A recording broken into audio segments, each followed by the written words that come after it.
देखिए रा का प्रयोग जानने के लिए सबसे पहले हमें संयुक्ताक्षर समझना पड़ेगा कि आखिर संयुक्ताक्षर क्या होता है। जब दो या दो से अधिक व्यंजन एक साथ किसी एक स्वर में उच्चारित होते हैं तो उसी स्थान को संयुक्ताक्षर कहते हैं। अब ये बात तो आप जानते ही हैं कि स्वर क्या होते हैं और व्यंजन क्या होते हैं। स्वर जो होते हैं वो अ से अह तक के होते हैं, अ से आह तक की। और व्यंजन क्या होते हैं? व्यंजन होते हैं क से ज्ञा तक की, ठीक है ना। तो इसमें जब ये कह रहे हैं कि जब दो या दो से अधिक व्यंजन यानी कि क से लेकर के ज्ञा तक की व्यंजन एक साथ किसी एक स्वर में उच्चारित होते हैं तो उसी को संयुक्ताक्षर कहते हैं। जैसे सत्य, उदाहरण के तौर पे हम लेते हैं सत्य, स प्लस, अब इसको जब हम तोड़ते हैं तो देखिए ये बताएं, स प्लस अ प्लस त प्लस य प्लस अ। तो इसमें ये त और य, ये आधा त और ये य, ये क्या है? संयुक्त हुए हैं दोनों व्यंजन एक साथ। ता भी व्यंजन है और या भी व्यंजन है, तो ये दोनों व्यंजन क्या है? एक साथ आए तो मिला है त्या। ये क्या है? आधा ता है और ये भी या है। तो जब ये दोनों मिले हैं तब ये बना है त्या। तो वही चीज़ वो कह रहे हैं कि दो या दो से अधिक व्यंजन, दो या दो से अधिक व्यंजन जब एक साथ एक स्वर में उच्चारित होते हैं तो उसी स्थान को संयुक्ताक्षर कहते हैं। ठीक है, ये चीज़ तो क्लियर होगी ना। अब दूसरी चीज़ अब हम समझते हैं कि रा का संयुक्ताक्षर क्या होता है, र का। ठीक है, रा जो व्यंजन है जब किसी व्यंजन के साथ संयुक्त रूप में आता है तो वह संयुक्ताक्षर रा कहलाता है या रूप धरता है। ठीक है, जैसे ग्रह कर्म, इसमें भी रा लगा हुआ है और इसमें भी रा लगा हुआ है, इसमें नीचे की तरफ लगा हुआ है, इसमें ऊपर की तरफ लगा हुआ है, लेकिन दोनों में ही लगा हुआ है। तो ये इसको जब तोड़ेंगे तब ये कैसे बनेगा? अद ग र ह अ, ये पूरा इसका मिल करके तब ये पूरा ग्रह मिलता है। ठीक है ना, ग्रह बनता है। तो इसमें क्या है, इन्होंने क्या कहता है, रा व्यंजन जब किसी व्यंजन के साथ संयुक्त रूप में आता है तो वह संयुक्ताक्षर कहलाता है। जब किसी व्यंजन के साथ आता है, रा यहाँ पर किसके साथ में आया है? गा। ये गा क्या है? आपका वो व्यंजन है। तो ग जब आपके किसी व्यंजन के साथ आता है तो वो संयुक्ताक्षर कहलाता है। ग्र, ग्रह। अब ये र पूरा है और ग आधा है, ग्रह। ठीक है, ह प्लस अ, ये ह आधा है और अ, ग्रह, तब मिलकर के ये ग्रह हुआ। अब कर्म में क प्लस अ क, र आधा र, म आधा म और अ, तब बनता है कर्म। तो अब ये चीज़ क्लियर हो गई ना कि संयुक्ताक्षर क्या होता है? संयुक्ताक्षर वो होता है जब किसी व्यंजन के साथ में रा आता है, संयुक्त रूप में आता है तो वो रा का संयुक्ताक्षर कहलाता है या संयुक्ताक्षर रूप धारण करता है। अच्छा, अब एक ये समस्या पैदा होती है कि कहीं पर तो ये नीचे की तरफ रा लग रहा है और कहीं पर ये ऊपर की तरफ रा लग रहा है, तो आखिर हमको लगाना कहाँ पर है रा? तो उसको भी कन्फ्यूज़न हम लोग दूर करते हैं। तो देखिए, जैसे ग्रह में हमारा ये नीचे की तरफ पाई लगी है, ठीक है ना, और कर्म में ये ऊपर की तरफ लगा है, और इसमें जैसे ये ड्रम लिखा हुआ है इसमें ये इस तरीके का लगा हुआ है। तब हमें ये तीन तरीके के रा मिलना है, तो ये तीनों तरीके के रा हमको लगाने कहाँ कहाँ पर हैं। तो उसको समझने के लिए पहले तो हमें इसके नाम समझने चाहिए कि इनको कहते क्या क्या हैं। जो ये नीचे की तरफ लगता है पद में, पैर में, तो वो कहलाता है पदेन। ये जो नीचे पैर में लग रहा है उसको कहते हैं पदेन। एक ये भी नीचे पैर में लग रहा है तो इसको कहते हैं पदेन। तो ये दोनों जो हमारे हैं पदेन कहलाते हैं। और ये जो शिरोरेखा के ऊपर लग रहा है इसको हम क्या कहते हैं? रेफ। ये वाला जो ऊपर की तरफ लगेगा इसको कहेंगे हम रेफ। तो अब हमें ये देखना है कि हमको कहाँ पदेन का यूज़ करना है और कहाँ पर हमको रेफ का यूज़ करना है। तो चलिए अब हम लोग ये भी कन्फ्यूज़न दूर करते हैं। पदेन रा का प्रयोग, जहाँ पर रा पूरा होगा, मीन्स रा के साथ स्वर जुड़ा होता है, रा के साथ स्वर जुड़ा होता है। बहुत ध्यान से आप इस चीज़ को समझिएगा। जहाँ पर रा पूरा होता है मीन्स रा के साथ स्वर जुड़ा होता है और वह जिस व्यंजन के साथ जुड़ा होता है वह व्यंजन आधा होता है। जैसे कि मान लीजिए ये लिखा है ग्रह, ग्रह, तो ग क्या है? ये व्यंजन है, आधा ग है प्लस र है प्लस ह है और प्लस अ है। तो यही वो कह रहे हैं कि जहाँ पर रा पूरा होगा, ग्रह।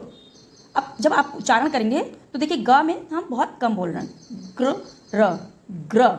हमारा सबसे ज़्यादा जोर किस पे जा रहा है? रा पे जा रहा है। तो ग्रह, तो रा पूरा निकल रहा है और ग हमारा आधा निकल रहा है। तो वही यहाँ पर वो बता रहे हैं जहाँ पर रा पूरा होता है, जहाँ पर रा हमारा पूरा होता है और किसी आधे व्यंजन के साथ होता है, वहाँ पर हम ये पदेन पाई वाले ग्रह का यूज़ करते हैं। ठीक है, और पाई वाला ये कहाँ यूज़ होता है समझ लीजिए। एक चीज़ और कि जहाँ पर जो व्यंजन हमारे खड़ी पाई वाले होते हैं, खड़ी पाई वाले व्यंजन कौन से होते हैं, जैसे क, ख, ग, घ, प, च, ये सब क्या है जिसमें ये देखिए सब में पाई दिख रही है आपकी, ठीक है ना, ये सब खड़ी पाई है। तो उसमें हमें कहाँ पर व्यंजन लगा ये पदेन का यूज़ करना होगा, ये इसके पद में, इस तरीके से सबके पद में, इस तरीके से ये पाई वाले हैं सारे।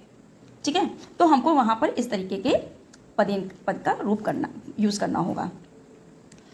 तो इसी तरीके से प्रथम में देखिए प, आधा प प्लस पूरा र, प्र, प्र, प आधा निकलना है ना, प्र, तो प्र हुआ है, इसको मिलकर के हमारा प्र।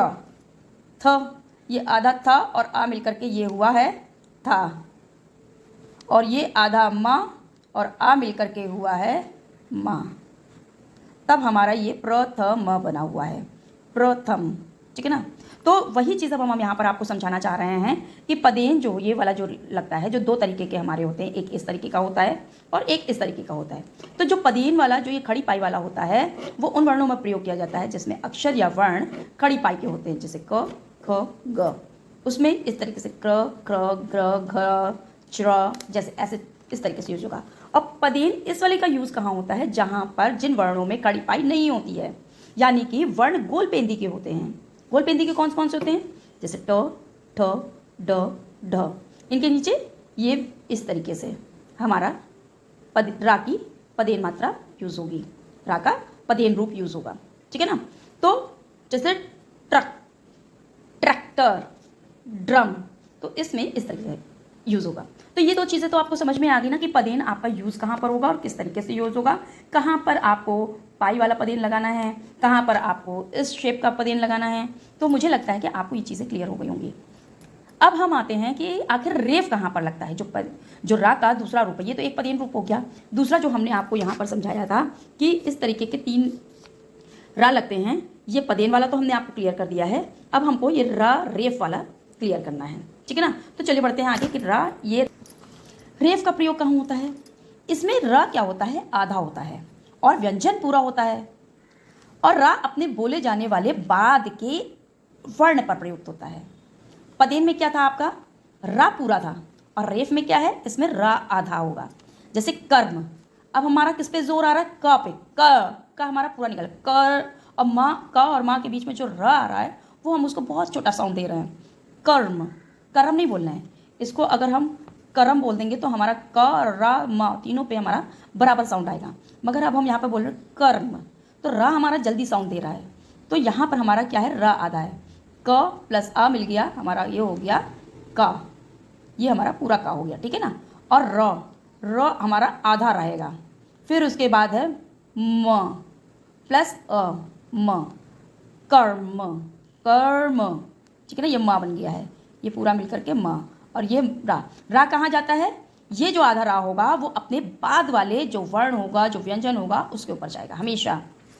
जैसे एक और एग्जाम्पल ले, धर्म, ध देखिए पूरा निकलना है ना, धर्म, धा पूरा निकलना है, ध अ प्लस मिलकर के हो गया ध, और ये है आधा र, ये है आधा रा, और ये है म, आधा म और अ, ये म और आ मिलकर के हो गया म। तो ये जो आधा रा है वो इस माँ के ऊपर चला जाएगा, क्योंकि इस रेफ का यही नियम ही है कि रा जब आधा होता है तो वो अपने बाद वाले वर्ण के ऊपर जाता है। तो ये आई थिंक कि कन्फ्यूज़न आपको क्लियर हो गया होगा कि कहाँ पर हमको रेफ लगाना है, कहाँ पर पदेन लगाना है, रा का क्या प्रयोग होता है, संयुक्ताक्षर क्या होता है। आई थिंक ये सारी चीज़ें आपको कम्प्लीटली क्लियर हो गई होंगी। फिर भी अगर आपको ये चीज़ें अगर क्लियर ना हुई हो तो प्लीज़ हमको आप कमेंट कर सकते हैं, हमसे आप क्वेश्चन पूछ सकते हैं, हम आपकी सारी प्रॉब्लम को फिर से सॉल्व करने की कोशिश करेंगे। तो चलिए मिलते हैं